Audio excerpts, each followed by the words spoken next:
Alô, comunidade, boa tarde, Brasil. Terça-feira, 22 de julho de 2025. O ICL Urgente começa agora com as principais notícias do Brasil e do mundo, sempre às 5 horas da tarde.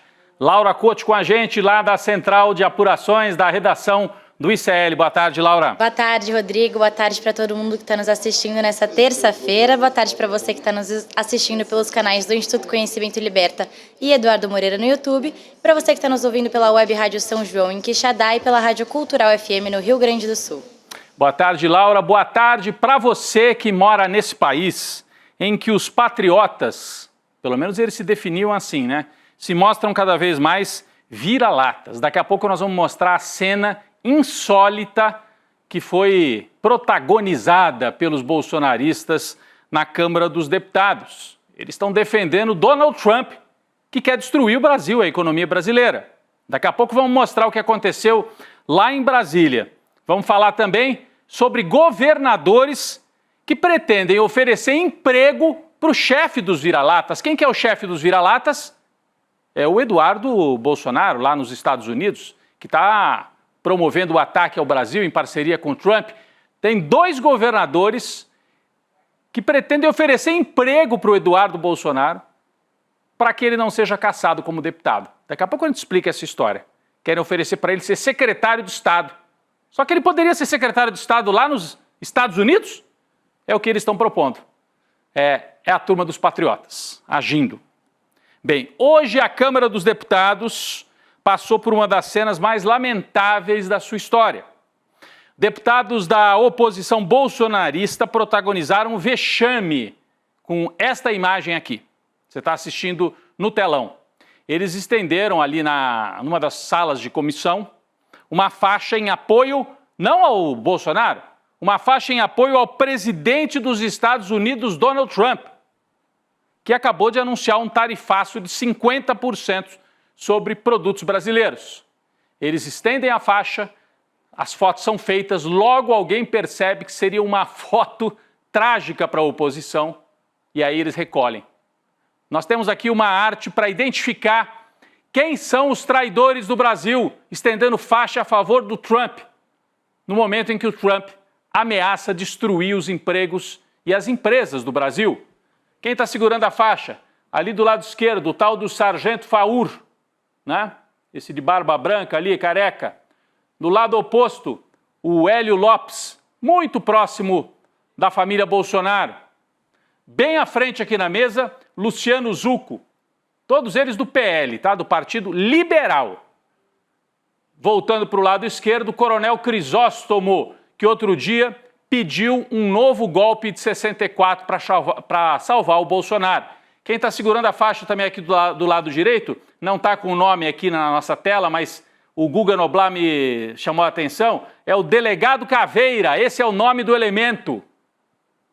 O elemento bolsonarista, Delegado Caveira, segurando a faixa de um lado e do outro lado o Sargento Faur.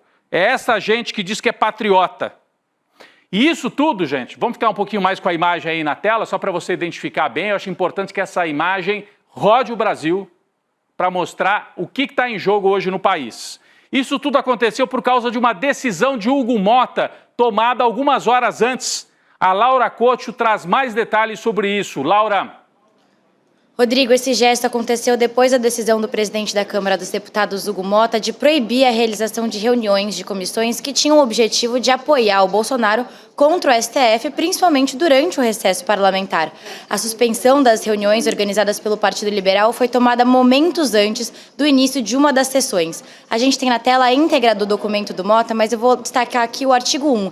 Ele diz o seguinte, abre aspas, fica vedada no período do dia 22 de julho a 1º de agosto a realização de reuniões de comissões na Câmara dos Deputados. Só que, Rodrigo, mesmo com o cancelamento, os deputados da oposição continuaram na Câmara e estenderam essa faixa que a gente mostrou em apoio ao Trump em sinal de protesto, que gerou um vexame no Congresso, né? É um vexame.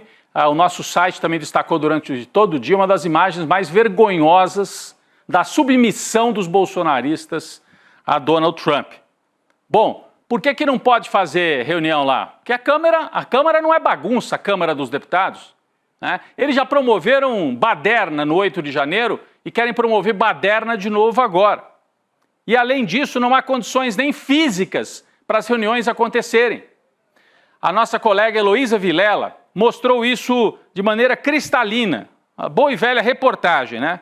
A Elo Vilela registrou a Câmara dos Deputados em obras, especialmente os corredores onde funcionam estas comissões. É um motivo a mais, né, para mostrar que a convocação desses extremistas de direita era completamente absurda. Não tinha condição de fazer reunião, está em recesso a Câmara, né? Mas eles promovem, eles acham que eles podem fazer o que eles quiserem. Invade os três poderes, quebra tudo, é tudo nosso. Não é assim. Tem ordem, tem regra para as coisas. Mas vamos rever a reportagem da Heloísa Vilela, que foi ao ar, ao vivo, durante o ICL Notícias, primeira edição. Vamos lá, vamos assistir um trecho. Eu estou aqui justamente no corredor das comissões da Câmara e queria te dizer o seguinte, em princípio não devia ter ninguém aqui, apenas o pessoal que trabalha, especialmente na manutenção. Vocês estão ouvindo a barulheira, né? Então eu queria mostrar para vocês como está esse corredor de comissões. São dois, o outro está fechado. Esse aqui, olha aqui, ó, vou pedir o Marlos para mostrar. Olha como está tudo em obra, manutenção, hora de repintar a parede, de consertar chão, de mexer nos aparelhagens de comunicação. Por quê? Porque o Congresso está em recesso. Existe uma norma aqui do regimento que, enquanto o Congresso não vota a lei de diretrizes orçamentárias no meio do ano, eles não podem sair de férias, de recesso. Porém, o presidente da Câmara e o presidente do Senado aprovaram esse recesso. E o pessoal do PL não queria de jeito nenhum. Então, contra tudo e contra todos, eles marcaram 2 reuniões. Olha isso aqui, como é que tá. Marlos, mostra para eles aqui. Pra vocês terem uma ideia da situação da Câmara dos Deputados, que não devia ter nenhuma reunião. Esse é o outro corredor da Câmara. Olha como é que tá isso. Todo mundo trabalhando aqui, né? Não era para ter deputado nenhum. Era só o pessoal da manutenção. Para vocês verem como eles estão forçando uma barra. Tem que falar para o Sargento Faur, para o Hélio Lopes, para os outros que estavam ali segurando a faixa. Deixa os operários trabalharem. Para de fazer baderna no Congresso Nacional. Eles estão promovendo um caos na economia brasileira e agora estão querendo fazer baderna também nos corredores da Câmara dos Deputados. E a extrema-direita está fazendo um drama, porque daí eles tentaram manter a reunião, apesar do presidente da Câmara ter dito não pode. Oficialmente não vai acontecer nada. E aí o ar-condicionado não estava ligado. A tal da Júlia Zanata, uma dessas bolsonaristas radicais também, fez uma postagem. Olha o que ela está dizendo aqui, ó. Hugo Mota não permitiu nem ligar o ar-condicionado da sala de reunião da comissão. Minha assessora quase desmaiou.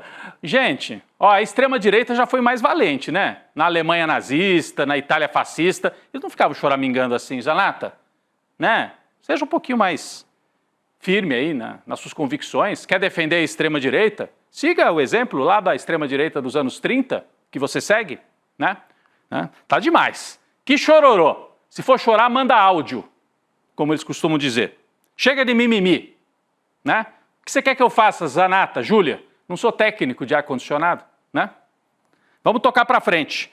O ex-presidente Jair Bolsonaro desistiu de ir à Câmara dos Deputados na tarde de hoje, depois da ameaça do ministro Alexandre de Moraes de prendê-lo por descumprimento de medida cautelar.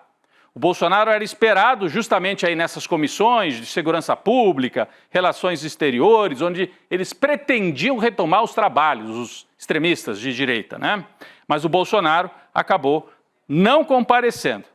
Como a gente contou, o Hugo Mota acabou com a festa. Ontem, Bolsonaro causou um tumulto nesta mesma Câmara dos Deputados ao mostrar sua tornozeleira eletrônica aos jornalistas. Foi na saída daquele evento que houve lá, ontem, né? Porque hoje ele não foi. Nós temos aqui as imagens, ele estava no Congresso para participar de uma reunião com parlamentares do Partido Liberal. Vamos rever as imagens de ontem, vamos lá.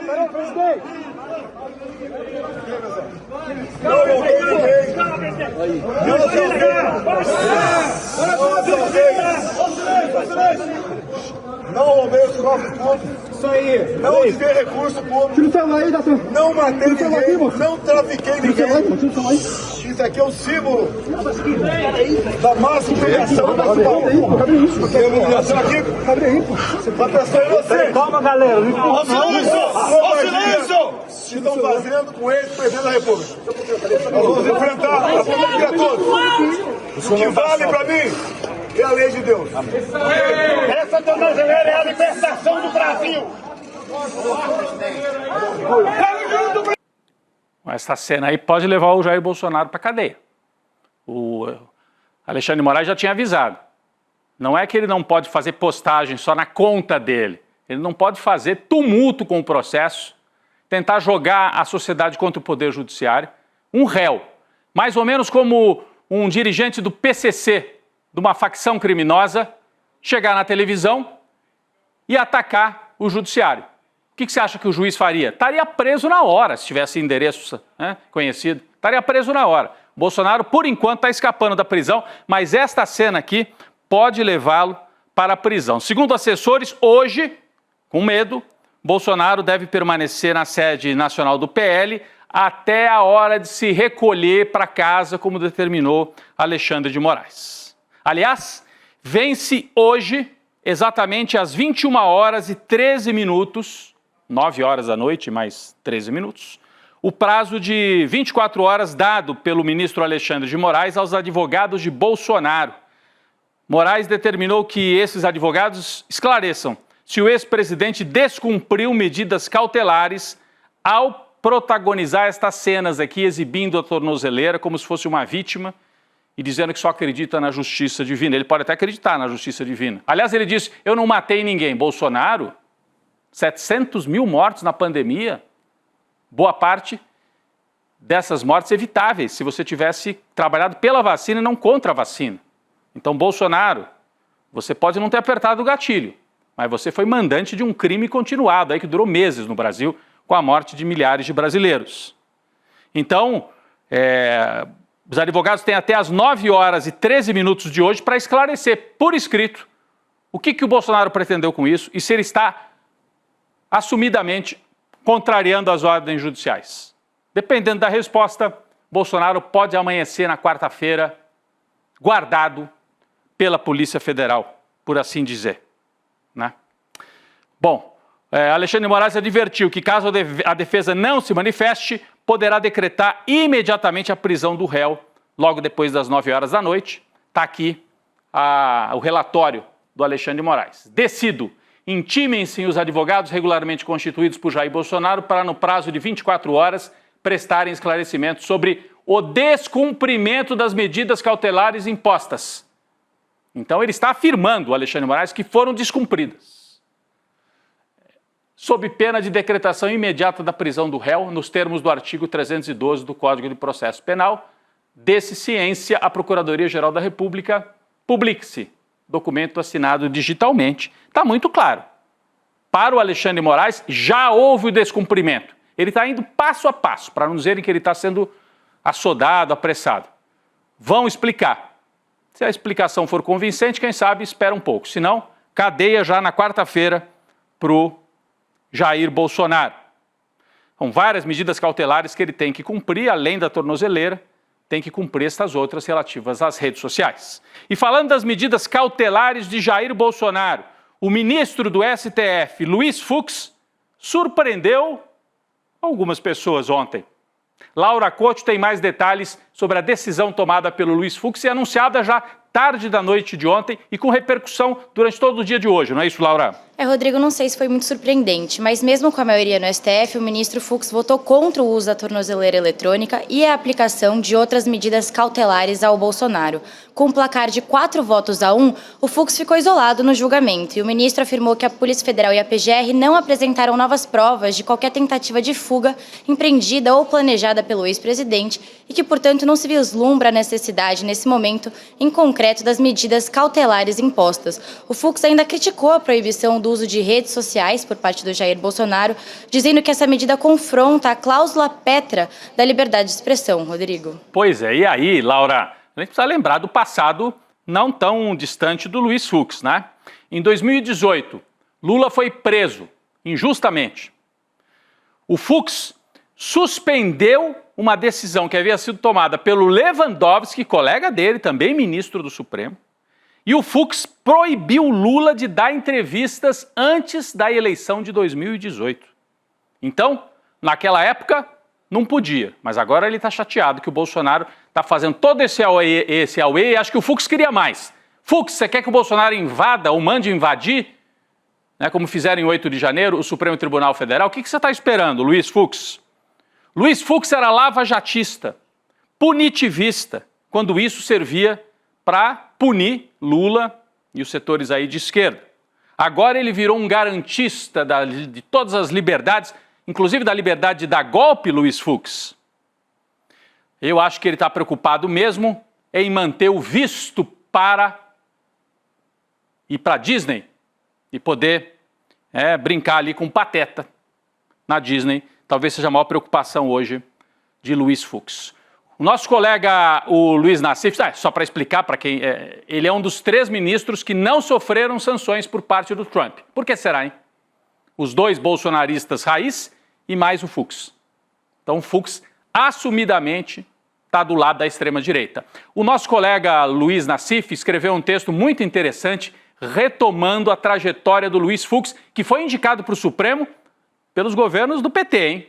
Um erro brutal. Mas quem é o Fux? Aí o Nassif escreve, diz que ele tem ligações com a família Marinho, desde a adolescência, estudou lá no Rio de Janeiro com um dos filhos do Roberto Marinho. A estratégia dos Marinho foi lançar o Fux ainda em 2010 para ele ir para o Supremo. Começaram a dar bastante espaço para ele quando ele discutia a reforma do Código de Processo Civil. Aí ele recebeu espaço, ele era ainda na época do STJ. E a família Marinho começou a fazer campanha para que ele fosse ao Supremo. No decorrer dos trabalhos, naquela época, o Jornal Nacional dava grande destaque para o Luiz Fux, que depois teve apoio de Gilmar Mendes, José Sarney, Nelson Jobim e Sérgio Cabral, governador, para virar ministro do Supremo. E hoje cumpre esse papel lamentável. Esse é o Luiz Fux que votou contra as medidas cautelares, mas ficou derrotado. 4-1, Supremo adotou essas medidas para o Bolsonaro respeitar a justiça enquanto está nessa reta final para que ele vá para a cadeia. Bem, vamos falar do filho agora. Eduardo Bolsonaro continua esticando a corda e corre o risco de ter prisão decretada. Não quer dizer que ele vá preso, mas ele pode ter a prisão decretada, ainda que fique lá escondido nos Estados Unidos.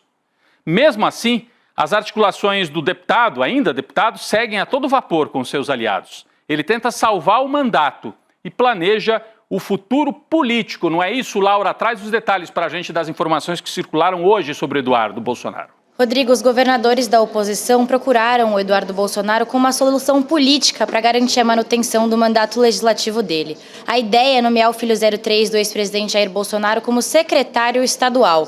Com isso, o Dudu continuaria morando nos Estados Unidos e de lá ele, supostamente, trabalharia defendendo os interesses estaduais junto ao governo do Donald Trump. Um dos estados interessados nessa ideia é o de Santa Catarina, comandado pelo governador Jorginho Melo, do Partido Liberal. Um outro aliado que quer ajudar o Eduardo Bolsonaro é o governador do Rio de Janeiro, Cláudio Castro, também do Partido Liberal. O Castro quer nomear o Eduardo Bolsonaro para uma secretaria criada especialmente para o deputado. É isso. Caso o Eduardo fosse nomeado para uma secretaria, poderia novamente se licenciar, porque daí ele oficialmente diria, agora eu tenho um cargo estadual e nesse caso é permitido licença do parlamento. Só que o líder do PT na Câmara, Lindbergh Farias, pediu agora à tarde para que o STF proíba Eduardo Bolsonaro de assumir qualquer cargo público. E não é só isso, hein? Ele está tentando essa manobra, que eu acho que o STF vai logo dar uma canetada e impedir essa manobra, mas tem mais. O filho de Bolsonaro tem planos de médio prazo, aí mirando as eleições do ano que vem. Numa entrevista dada ao podcast Inteligência Limitada, na noite de ontem, Eduardo disse que, abre aspas, aceitaria o desafio de se candidatar a presidente se tivesse apoio do pai. Apesar disso, o deputado disse que, no momento, está focado em resolver uma crise institucional no Brasil. Bom, como a gente mencionou, Eduardo Bolsonaro e Paulo Figueiredo participaram de uma entrevista no podcast Inteligência Limitada. Leandro Demori foi um dos entrevistadores e confrontou os dois golpistas, né? O Demori perguntou se Eduardo Bolsonaro e se o Figueiredo, que é neto do ditador João Figueiredo, pediram de fato o tarifaço contra o Brasil como a sanção para Alexandre de Moraes. Vamos ver esse trecho dessa entrevista concedida ontem. Vamos lá. A gente não imaginou que fosse, no início, decretado tarifa. Mas como o Paulo bem falou, né, nós não somos o presidente dos Estados Unidos, a gente não tem o poder da caneta. Né? Então... Não é nem que nós não imaginávamos. Nós discutimos que existiria essa possibilidade, chegamos a falar sobre isso. Mas o Trump decide o que ele quer, Demari. Entendi. Trump é presidente dos Estados Unidos. Ele tá lá e decide o que ele quer. Não, obviamente. Não pergunta pro Paulo Figueiredo se ele pode, pro Eduardo Bolsonaro se ele pode, pro Demori se ele pode. Mas ele é que presidente dos Estados Unidos. Eu acho que a personalidade do Trump é muito distinta. Se você quer a minha opinião, você vai adorar o que eu vou ouvir agora. Eu acho que o presidente dos Estados Unidos acertou na decisão dele. Esse é beira o cinismo, né? Não, a gente não pediu, mas ele acertou ao adotar essas medidas. E aí a turma deles, do Figueiredo, que aliás nem se defendeu no Supremo Tribunal Federal, ele é um dos 33 denunciados e não apresentou defesa. Virou réu revel, como se diz. A turma deles foi lá hoje para a Câmara e estendeu a faixa. Viva o Donald Trump. Isso já responde, né, muito dessa questão aí levantada pelo Leandro Demori. Bom, falando no Eduardo Bolsonaro, que está aí na tela, não para de falar, não para de produzir prova contra si. Eduardo Bolsonaro descobriu que teve as contas bloqueadas, depois de tentar fazer um Pix lá dos Estados Unidos. O Trump não gosta do Pix, mas o Eduardo tentou usar o Pix brasileiro, né? O bloqueio aconteceu na noite de ontem, por ordem do Alexandre de Moraes. Está aqui na nossa manchete do site. Moraes bloqueia contas de Eduardo Bolsonaro para conter ações nos Estados Unidos. O ministro do STF já havia proibido Dudu Bolsonaro de falar com o pai. Laura Couto conta mais detalhes sobre esse fato. Laura. Rodrigo, a determinação do ministro Alexandre de Moraes também inclui o bloqueio de imóveis, veículos e também o bloqueio do salário parlamentar do deputado. Essa medida tem como objetivo dificultar possíveis articulações do Eduardo nos Estados Unidos, que ele já tem feito. A Polícia Federal avaliou que as ações de cunho patrimonial, ou seja, de bloquear bens, seriam mais eficazes do que medidas como uma prisão preventiva, já que ele está nos Estados Unidos. Entre os alvos da investigação, Rodrigo, sobre essa atuação do Eduardo e quem está financiando ele lá nos Estados Unidos, está uma transferência de 2 milhões de reais feita pelo Jair Bolsonaro ao filho Eduardo, com o objetivo de colaborar com a permanência do Dudu nos Estados Unidos. É isso. Então agora ele também tem as contas bloqueadas, não pode fazer transferências. Em breve o mandato vai ser cassado e a situação do Eduardo Bolsonaro está cada vez mais complicada. Além do bloqueio, né, dos bens, agora a Advocacia Geral da União solicitou ao ministro Alexandre de Moraes que sejam investigadas transações financeiras suspeitas realizadas antes do anúncio de tarifas comerciais impostas pelos Estados Unidos. Aliás, não são transações, são operações cambiais, operações com dólares. A AGU quer saber se Eduardo Bolsonaro manipulou dólares para lucrar com o tarifaço, ou se passou para amigos a informação que veio de dentro da Casa Branca, né? A AGU pede que essa investigação ocorra num inquérito que apura a conduta do deputado golpista Eduardo Bolsonaro. A suspeita é de que agentes do mercado financeiro tenham se beneficiado de informações sigilosas, né? Porque imagina você ficar sabendo, algumas horas antes, o Trump vai decretar uma série de medidas contra o Brasil. Aí você faz a operação cambial especulando com o dólar contra o real e ganha milhões, talvez bilhões. Uma reportagem do Jornal Nacional, veiculada em 18 de julho, revelou movimentações atípicas no mercado cambial brasileiro logo antes do anúncio oficial das tarifas. Então o sujeito sabe que vai ter a medida e vende ali na véspera e depois fatura com esta operação. Aliás, uma atualização de agora há pouquinho. Uma análise preliminar dos técnicos do Banco Central do Brasil identificou, sim, foram realizadas operações de compra e venda de dólar pulverizadas, feitas por robôs de alta frequência no dia do anúncio oficial do tarifaço de Trump contra o Brasil. Então já tem uma análise preliminar mostrando que isso ocorreu. A avaliação do corpo técnico do BC é que até o momento não há evidências concretas da prática de informação privilegiada, né? Precisa investigar mais para saber se alguém de fato lucrou com isso. Bom, segue esta operação, essa investigação. Enquanto isso, lá do outro lado da linha do Equador, os Estados Unidos oficializaram a sua saída da Unesco. É um isolamento em relação às instituições internacionais. De novo, né? Está aqui, ó, Estados Unidos abandonam a Unesco. O porta-voz do Departamento de Estado justificou a decisão pelas posições da organização consideradas anti-Israel. É a segunda vez que o governo Trump retira os Estados Unidos da Unesco. A primeira foi lá no mandato anterior dele, em 2017, mas foi revertida durante o governo Biden em 2023. Laura Couto tem mais detalhes.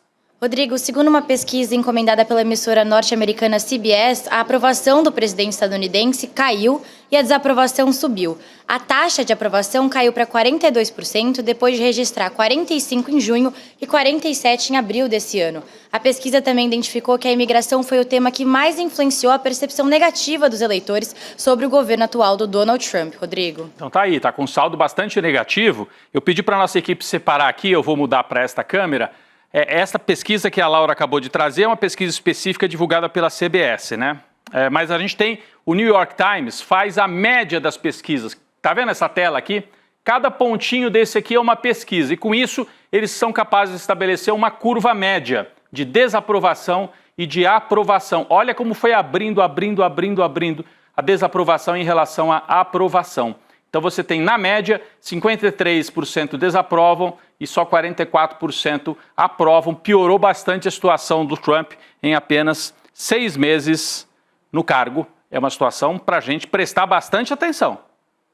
Até agora, quem encarou o Trump, não baixou a cabeça para ele, se saiu bem. No Canadá, na Austrália, a gente espera que no Brasil também não dê certo essa pressão que tenta ajudar o Bolsonaro e ajudar as Big Techs a emparedar o Brasil. Bom, a Marinha vai pagar R$11 mil por mês de pensão para a família do suboficial da reserva, Marco Antônio Braga Caldas, que aliás foi expulso, né? Primeiro militar expulso das Forças Armadas por ter sido condenado pela participação no 8 de janeiro. Tá o bonitão aí na tela ainda com a farda da Marinha. Caldas foi expulso em junho, depois de ser condenado a 14 anos de prisão pelo STF. O ex-suboficial foi preso dentro do Palácio do Planalto durante os atos golpistas e agora cumpre pena em regime fechado. A pensão aos familiares, então os familiares vão receber a pensão. É a chamada morte ficta. É assim, ele não morreu, mas mesmo assim a família recebe a pensão. Morreu, para a Marinha ele morreu, então a família recebe a pensão, ele está preso, mas a família todo mês vai receber R$11 mil pagos pela gente. A família dele vai ter esse conforto, apesar da barbárie promovida por esse militar. Pessoal, faltam só 5 dias para o nosso grande evento aqui no ICL. Domingo, Eduardo Moreira estará ao vivo às 8 horas da noite com o ICL Eterno, anunciando uma série de ações, entretenimento, educação, jornalismo. Tudo junto e ao mesmo tempo. E uma nova forma de você apoiar o nosso jornalismo. Aliás, eu agradeço mais uma vez a você que nos dá a audiência crescente nesses últimos dias. Como é que você participa do ICL Eterno? Você digita aí, olha, tá na tela, iclurgente.com.br. Digita iclurgente.com.br. Se puder, faz agora. Ou então, vai com o QR Code aqui, ó, aqui na nossa tela, e com o seu celular, se você estiver assistindo na TV, e entra e preenche com o seu e-mail. No domingo, a turma te avisa. É agora, o Eduardo vai anunciar o que é o ICL Eterno. É muito bom. Hoje mesmo está acontecendo uma série de coisas aqui na sede do ICL relativas a esse evento. Obrigado, Laura, pela participação mais uma vez. A gente volta amanhã com o ICL Urgente. Valeu. Obrigada, pessoal. Inscrevam-se no iclurgente.com.br. Tchau, Rodrigo. Até amanhã. Obrigado. Daqui a pouco começa o N2 com Gabi Varela e Chico Sá. Valeu, gente. 5 anos atrás, o Brasil conheceu o projeto mais revolucionário de educação, uma utopia, uma possibilidade de todos no Brasil poderem estudar com os melhores professores e professoras do mundo. Chegou a hora de voar mais alto. Dia 27 de julho, o chão vai tremer. Um novo capítulo da história do ICL, o mais ousado e revolucionário, vai ser anunciado. E a gente vai inaugurar um novo paradigma na educação, no jornalismo e no entretenimento. Se você é aluno ou aluna do ICL, do Investidor Mestre, do Empreendedor Mestre, da nossa pós-graduação ou do PEX, Isso não é um convite, é uma convocação. São mais de 300 pessoas envolvidas na construção desse que é o novo e mais revolucionário capítulo do ICL. Eu vou anunciar as novidades no dia 27 de julho e não vai ficar pedra sobre pedra. Novidades revolucionárias que nunca foram anunciadas em lugar nenhum do mundo. Você tem um canal, rádio ou TV? Chegou a hora de levar ao seu público o jornalismo que faz história. Democracia! No ICL, você tem acesso exclusivo a Chico Pinheiro. Esses caras fardados sempre estiveram tumultuando a vida democrática neste país. Leandro Demore. Aqui foi tudo tomado pela água. Heloísa Vilela. Que a mesquita é aqui dentro do campo de refugiados. Juliana Dalpiva em campo. O conjunto probatório é muito forte. Apurando tudo de perto, feito por quem entende. São histórias que mudaram o Brasil e você pode levá-las ao seu público. Seja nosso parceiro. Use nossa programação gratuitamente e fortaleça seu conteúdo com credibilidade. Acesse icl.com.br/parceria. Juntos, levamos a verdade mais longe.